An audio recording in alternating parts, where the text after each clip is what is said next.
तो hey everyone, welcome back to my channel. आज मैं एक्सप्लेन करने जा रही हूँ परफेक्ट क्राउन के फाइनल एपिसोड को। अगर अभी तक आप लोगों ने इसके बाकी के एपिसोड नहीं देखे हैं तो लिंक आपको डिस्क्रिप्शन में मिल जाएगा। तो बिना किसी देरी के चलिए वीडियो करते हैं स्टार्ट।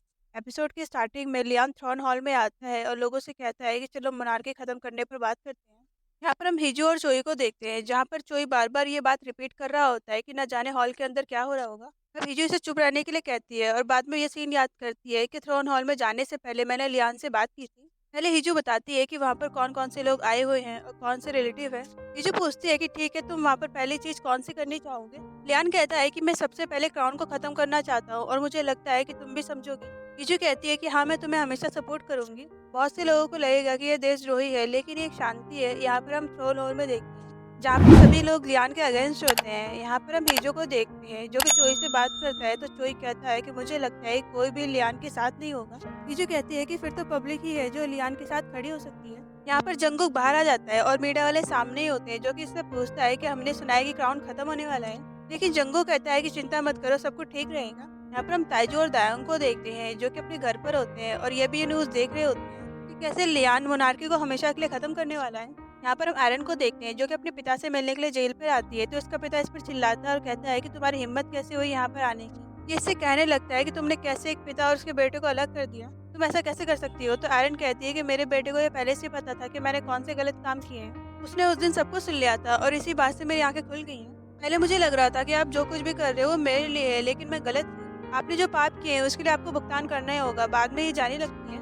तभी सांगो इसको बता देता है कि ये सब जंगून ने किया है। उसको पहले से पता था कि काउंसलिंग हॉल में विस्फोट होने वाला है। आयरन बाहर आती है जहाँ पर जंगू पहले से इसका वेट कर रहा होता है। अभी इसको देखकर डर जाती है। आयरन के पास कॉल आ रहा होता है, लेकिन इसको पिक नहीं करती है। तो जंगू कहता है कि चलो मैं आपको महल छोड़ देता हूँ। अब हम इन दोनों को गाड़ी में देखते हैं जहाँ पर जंगू आयरन से कहता है कि मोनार्की को खत्म करने के लिए एक बार और डिस्कशन होगा और मैं चाहता हूँ कि तुम लियान के खिलाफ हो जाओ। तो आयरन कहती है कि अगर मैं ऐसा नहीं करूंगी तो क्या होगा। जंगू कहता है कि मुझे पता है कि आपने पिछले किंग यानी अपने हस्बैंड के साथ क्या किया था। अगर मैंने सबको बता दिया कि तुमने कैसे साई फरमान को जला दिया था और कैसे वहाँ पर आग लग गई, अब ऐसा होने पर पब्लिक तुम्हारे बेटे को अपराधी मानेगी। क्या तुम यही चाहती हो। तो आयरन कहती है कि मैंने सुना कि तुमने लियान को मारने की कोशिश की थी, क्या ये सच है। तो जिंगू हामी भरता और कहता है कि मैं ऐसा करता रहूंगा। हाइजीन भी लियान से बात करती है और बताती है कि इस बार जंगू ने महल के बजट को रोक लिया है।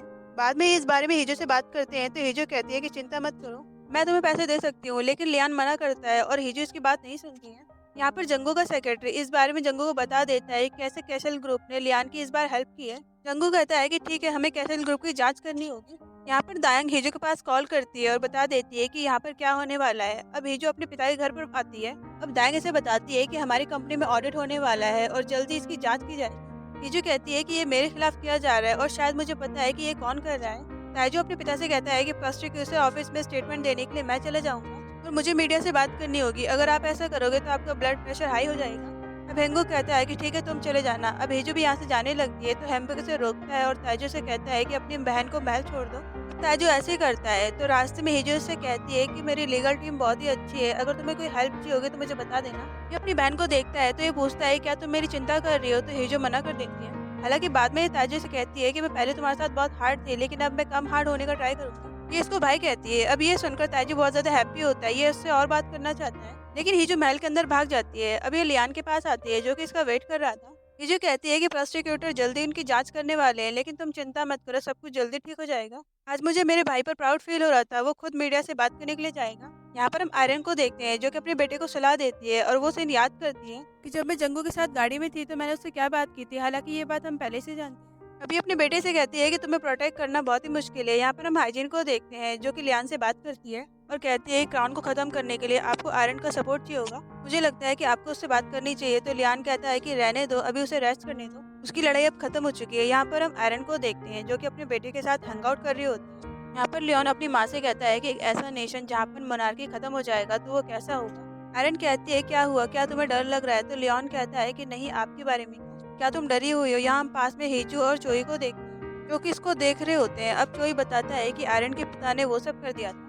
शाम को हम हिजू को देखते हैं जो कि आयरन से कहती है कि मुझे तुम्हारी हेल्प चाहिए, रॉयल फैमिली अभी भी तुम्हारी बात मानती है। जिसके बाद आयरन जंगू के पास कॉल करती है और कहती है कि ठीक है, जैसा तुमने कहा था मैं वैसे ही करूंगी। जंगू ये सुनकर हैप्पी हो जाता है और कहता है कि तुमने सही डिसीजन लिया। अगले सीन में हम देखते हैं कि मोनार्की खत्म करने के लिए एक और कन्वर्जेशन होती है जो कि काफी समय तक चलती है, लेकिन तभी हम देखते हैं कि हिजू यहाँ पर आती है।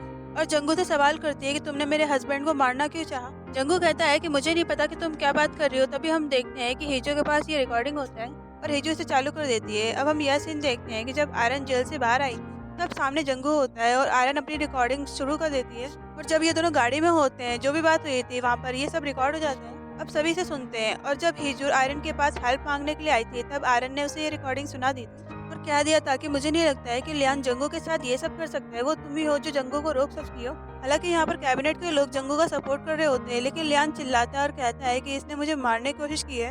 अगर किसी ने इसका साथ दिया तो देख लेना, उसको भी अपराधी समझा जाएगा। यहाँ पर हीजो चोई से कहती है कि जाओ लियान की हेल्प करो। यहाँ पर हम लियान को देखते हैं जो कि जंगू से अकेले में बात करते हैं और पूछता है क्या तुमने सच में मुझे मारने का कोशिश किया था। अब जंगू कन्फेस करते हैं और कहता है कि हाँ मैंने ऐसा किया था। अब लियान पूछता है कि ऐसा क्यों किया था। जंगू कहता है क्योंकि मैंने तुमसे कहा था कि तुम हीजो को जाने दो, लेकिन तुमने ऐसा नहीं किया। लियान इससे कह देता है कि मैं उसे कैसे जाने देता जबकि वो तुम्हारी कभी थी नहीं। तभी यहाँ पर चोई पुलिस को लेकर आता है और जंगू को अरेस्ट कर लिया जाता है। अगले सीन में हम देखते हैं कि लियान एक फरमान जारी करता है जहाँ पर मोनार्की खत्म होगा या नहीं होगा ये पब्लिक का डिसीजन होने वाला है और इसके लिए एक सर्वे किया जाएगा। यहाँ पर हम हिजू और लियान को देखते हैं जो कि हंगआउट के लिए बाहर आ गए थे। अब लियान कहता है कि जब मोनार्की खत्म हो जाएगा तो मैं चाहता हूँ कि लोग मुझे मेरे नाम से बुलाएं, खासकर तुम। हिजू कहती है कि मुझे पहले से पता है कि तुम्हारा क्या नाम है। यहाँ पर हम चोई और हाइजीन को देखते हैं जो कि बस स्टॉप पर होते हैं। हाइजीन कहती है कि मुझे लगता है कि जब क्राउन खत्म हो जाएगा तो वो तुम्हारे लिए मुश्किल टाइम होगा क्योंकि बचपन से ये लोग तुम्हारी फैमिली है। तो चोई कहता है कोई बात नहीं है, हम साथ में ही रहेंगे, लियान, हिजू और तुम भी।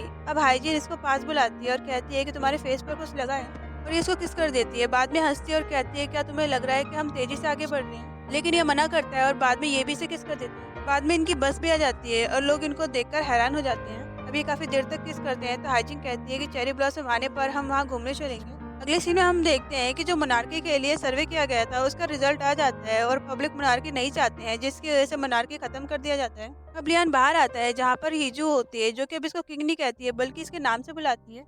अब लियान भागकर इसके पास आता है और उसको हक कर लेता है। इसके बाद हमें 3 साल बाद का सीन दिखाया जाता है जहाँ पर हिजू अपनी कैसल बूटी में वापस आ जाती है जहाँ पर लोग इसका वेलकम करते हैं और यह भी पोज बनाते हुए मीडिया को दिखाती है। यहाँ पर हम लियान और चोई को देखते हैं जो कि घर पर होते हैं और खाना बना रहे होते हैं। तो इससे कहता है कि तुम्हारी पत्नी वहाँ पर काम करती रहती है और तुम घर पर ऐसे खाली बैठे रहते हो, तुम्हें ऐसा नहीं करना चाहिए। लियान कहता है कि मैं खाली नहीं बैठा हूँ, मैं बस रेस्ट कर रहा हूँ। चोई कहता है कि बात तो वही है। तभी लियान के पास हिजू कॉल करती है और बताती है कि आज मैं लेट आऊंगी क्योंकि मुझे यहाँ पर बहुत ज्यादा काम करना है। और जब ये कहती है कि हाइजीन भी मेरे साथ रहेगी तो हाइजीन अपसेट हो जाती है और चोई भी अपसेट हो जाता है क्योंकि इनके चक्कर में ये दोनों भी नहीं मिल सकते हैं। यहाँ पर हम हिम्बुक को देखते हैं जो कि हिजू से मिलने के लिए आता है और बताता है कि अब तुम्हारा भाई यहाँ पर नहीं आ सकता, उसके काम को हैंडल कर लेना। ये बताता है कि मैंने कभी नहीं चाहा कि तुम हार जाओ, मैं सिर्फ ये चाहता था कि तुम हर किसी से फाइट करना बंद कर दो, लेकिन अब तुम ठीक दिख रही हो, तुम जो भी करना चाहो तुम कर सकती हो। अब ये सुनकर हिजू हैप्पी हो जाती है। यहाँ पर हम लियान और चोई को देखते हैं जो कि जिंसू के पास आते हैं। अब जिंसू लियान को पकड़ती है और एक बिस्तर पर बिठा देती है। ये पूछती है क्या ये कंफर्टेबल है क्योंकि ये मैंने तुम्हारे लिए बनवाया है। लियान कहता है कि ये ठीक है, लेकिन ये सब क्यों किया। जिंसू कहती है कि 3 साल हो गए लेकिन अभी तक हमें वारिस नहीं मिला है, इसलिए मैं चाहती हूँ कि तुम इसकी तैयारी कर लो, ये सब उसी के लिए। अब ये सुनने के बाद चोई हंसने लगता है और कहता है कि तुम सही कह रही हो। हालांकि लियान कहता है कि हम ऐसा नहीं कर सकते हैं क्योंकि मेरी पत्नी बिजी रहती है। शाम को हिजू घर पर आती है, सामने लियान होता है और ये इसको देखकर शॉक जाती है। ये कहती है कि तुम ऐसे क्यों खड़े हो, तुम्हें सो जाना चाहिए। तो लियान कहता है कि अभी तक मेरी वाइफ घर पर नहीं आई है तो मैं कैसे सो सकता हूँ। हिजू कहती है कि मुझे माफ कर देना लेकिन मेरे ऊपर अब और प्रेशर आ गया है क्योंकि ताइजू अब वहाँ पर काम नहीं करेगा क्योंकि दायंग प्रेग्नेंट है और उसे देखभाल करनी है। लेकिन मैं बहुत ही हैप्पी हूँ क्योंकि अब मुझे कैसल कार्ड मिल गया है। बाद में इसको किस करते हुए कहती है कि मैं शावर लेने के लिए जा रही हूँ। अगले सीन में हम देखते हैं कि लियान आयरन के साथ होता है जहाँ पर ये दोनों एक शॉप पे आए हुए थे। यहाँ पर आयरन अपने बेटे के लिए एक वायलिन खरीदती है। अब लियान इसकी पेमेंट करता है और आयरन से कहता है कि मेरे भतीजे से कह देना कि ये मेरी तरफ से गिफ्ट है। अब यहाँ पर हमें पता चलता है कि आयरन चाहती है कि मेरा बेटा म्यूजिशियन बन जाए और अब वो अकेडमी भी जाने लगा है। अब यहाँ शाम को हम देखते हैं कि चोई और लियान फ्लावर शॉप पे होते हैं और लियान के हाथ में फ्लावर होता है और ये प्रपोजल और रिंग की बातें करने लगते हैं, लेकिन चोई देखता है कि पीछे हिजू और हाइजिंग होती है। अब ये इशारा करता है जिसके बाद लियान पीछे देखता है और शर्माता है। अब इसके बाद हिजू उससे अकेले में बात करती है और कहती है कि ये सब क्या है, क्या तुम इसी वजह से रात में रिंग के बारे में बात कर रहे थे। लेकिन लियान कुछ नहीं कहता है तो हिजू कहती है कि ये सब तुम क्यों कर रहे हो, ये सब हम पहले ही कर चुके हैं। लेकिन लियान कहता है कि मुझे पता है कि वो सब फेक था। हिजू मना कर देती है और कहती है कि ऐसा नहीं है, मैं उस टाइम पर तुम्हारे लिए फेल किया करती थी। अब लियान अपसेट हो जाता है और कहता है कि वो सब होने से पहले हमने किस भी कर लिया था, क्या तुम्हें उस टाइम पर कुछ फील नहीं हुआ था। अब हिजू एक पंखे को लेती है और अपने ऊपर हवा करती है और कहती है कि ठीक है, तुम्हारे बारे में क्या, तुमने कब मुझे लाइक करना स्टार्ट किया था। जिसके बाद लियान कन्फेस कर देता है कि मैं तुम्हें शुरू से लाइक करती हूँ, जब हम तीरंदाजी वाले ग्राउंड में मिले थे उसी समय से मैं तुम्हें लाइक करने लगा। मैंने तुम्हारा नाम पूछा था और उसी टाइम पर मुझे तुमसे प्यार हो गया था। हालांकि मैंने कई बार तुमसे मिलने का ट्राई किया, लेकिन ऐसा नहीं हो पाया। लेकिन फाइनली हम महल में मिल गए।